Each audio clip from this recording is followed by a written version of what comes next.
At Arizona State University, we've made online education better, smarter, and more personalized so you can go further in your aspiring field. I decided to pursue medicine once I realized that ASU did have the online program for biological sciences. You're still required to learn the same curriculum. You're still being tested on the same content that anyone would be tested on in person. The comprehensiveness of the program prepared me so well for medical school. Explore over 350 plus programs at asuonline.asu.edu.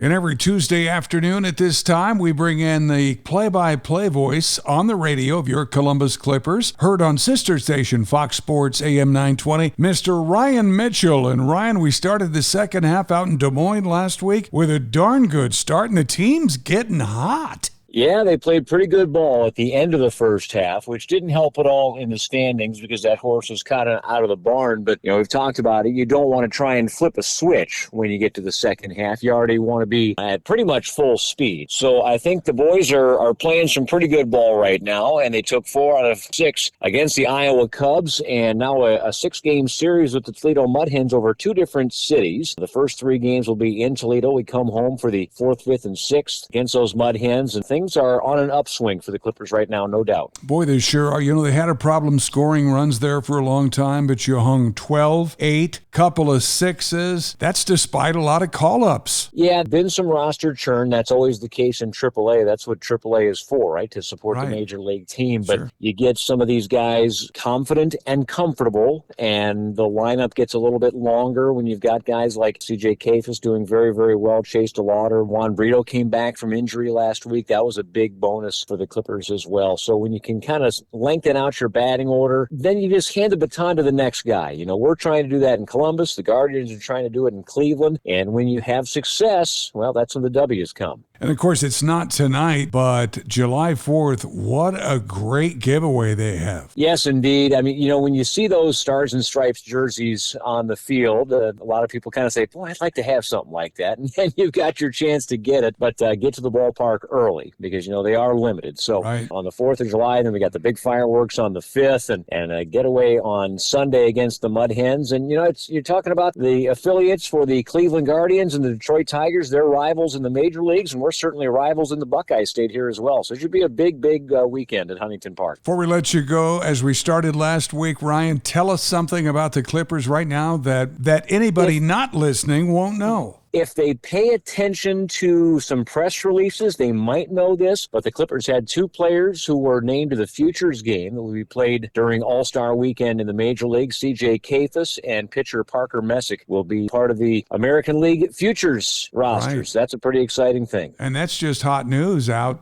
yesterday? Yes, indeed. All right, Ryan, well, thanks so much. We'll be listening to you tonight. Have a great call, and happy 4th of July. All right, thank you very much. We'll talk to you soon.